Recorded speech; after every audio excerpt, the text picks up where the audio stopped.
This is a rubber-coated piece of solid metal that Toyota uses as a rear bump stop in the RAV4, Harrier, and Lexus NX. And this is the fortified target on the rear suspension arm that's engineered to take all of that solid metal goodness in one abrupt blow whenever the suspension bottoms out.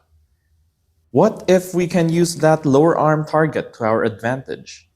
What if, instead of a solid bump stop, we can throw in an active one independently tunable from the rear springs?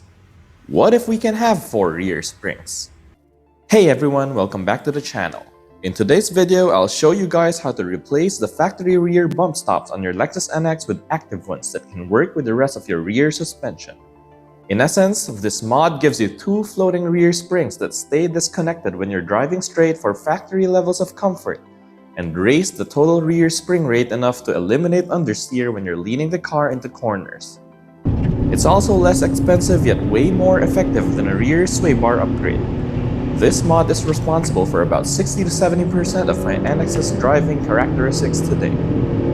Since the NX shares the same suspension architecture with the 2006 to 2012 and 2013 to 2018 Toyota RAV4 as well as the 2013 to 2018 Toyota Harrier, everything you see will apply to those models as well. I mentioned this mod in the Club Lexus forums but never really made a formal post about it. Even then, a lot of folks have asked me about it and those that followed seemed very happy with the results.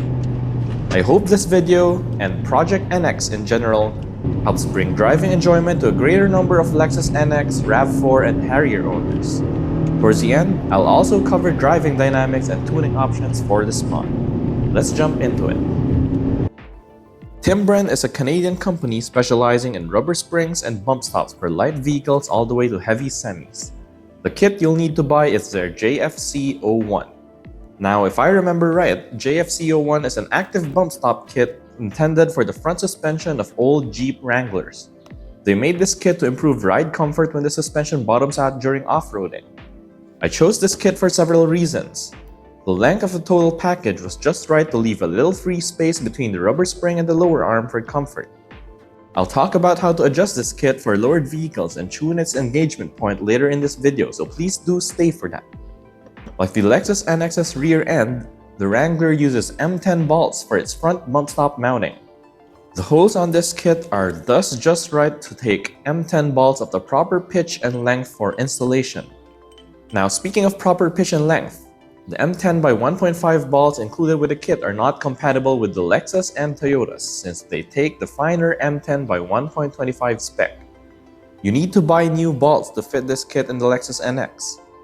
For a vehicle on factory ride height, the proper bolt length to buy is 65mm. You'll have to experiment with bolt lengths and bump stop assembly heights if you're installing this on a lowered car. Whichever you buy, don't get flanged bolts, since it's a pretty tight fit through the rubber spring. I got a bunch of flangeless hex bolts when I bought this kit. This made a thin-walled 14mm spark plug socket necessary, again because of the tight fit in the rubber spring. In retrospect, an M10 by 1.25 Allen head bolt would have been a more convenient choice. Before doing any work on the vehicle, raise the rear and make sure your vehicle's weight is supported by jack stands. To remove the solid factory bump stops, you'll need to use a plumber's wrench or some channel lock pliers like I have here and turn it like so.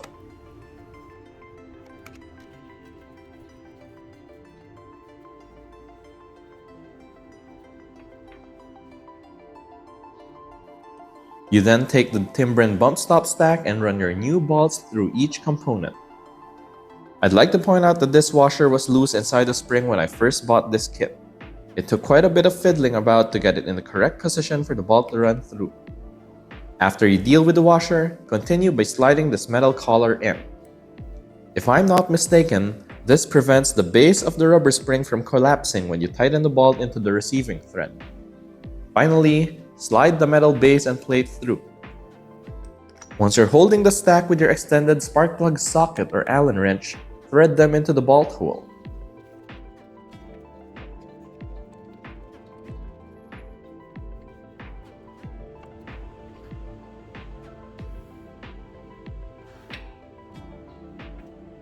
If you're on Bilstein B6 monotube shock absorbers like I am here, It might be a pretty tight fit for the tool, since these dampers limit group travel or extension by almost an inch.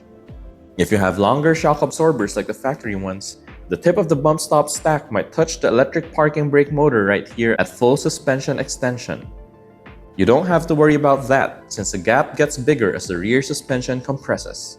They aren't even touching here. Once it's hand tight, you may have to tilt the rubber spring a little to the side to slide the bulkier spark plug socket through. You can see why I recommended Allen head balls as a smarter choice in retrospect. Once you're done with that, reinstall the wheels and lower the car.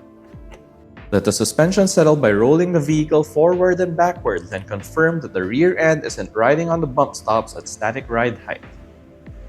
We've done the install, let's see how she drives. I know this is a mod for cornering, but let's get the braking safety questions out of the way first. As mentioned earlier, the active bump stops are disconnected when the car is going straight. Now, because weight transfers off of the rear of the vehicle when you brake, their distance from the lower arm target increases. This eliminates any of the twitchy downsides you encounter when your rear spring rates are jacked way up versus the fronts. Brake and turn in as you normally would. The mid-corner is where things get interesting. Depending on how you tune it, which I'll cover later, you can engineer an oversteer bias into the vehicle at steady state or maintenance throttle. This starts to take effect once the outer rear corner of the vehicle has settled. Where stock NXs wash out, an active bump stop equipped one just rotates. Err on the side of safety and don't overdo it though. It's still a daily driver at the end of the day.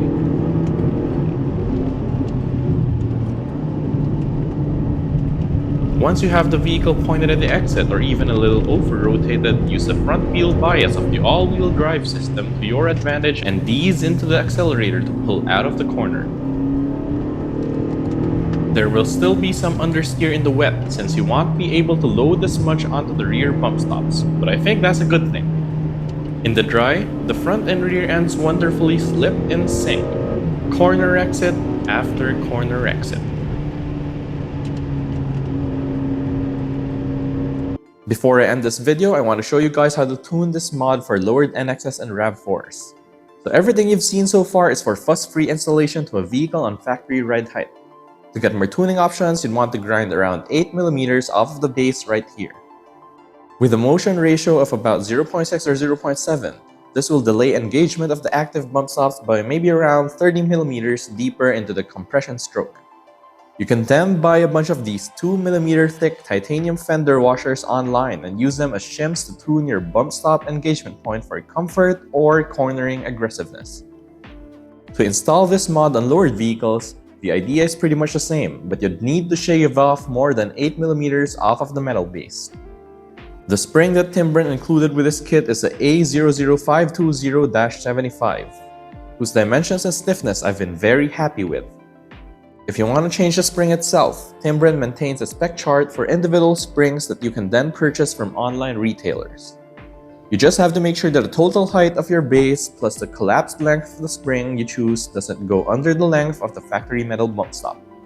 Whichever route you choose to take, getting the combo right for your individual vehicle is immensely satisfying.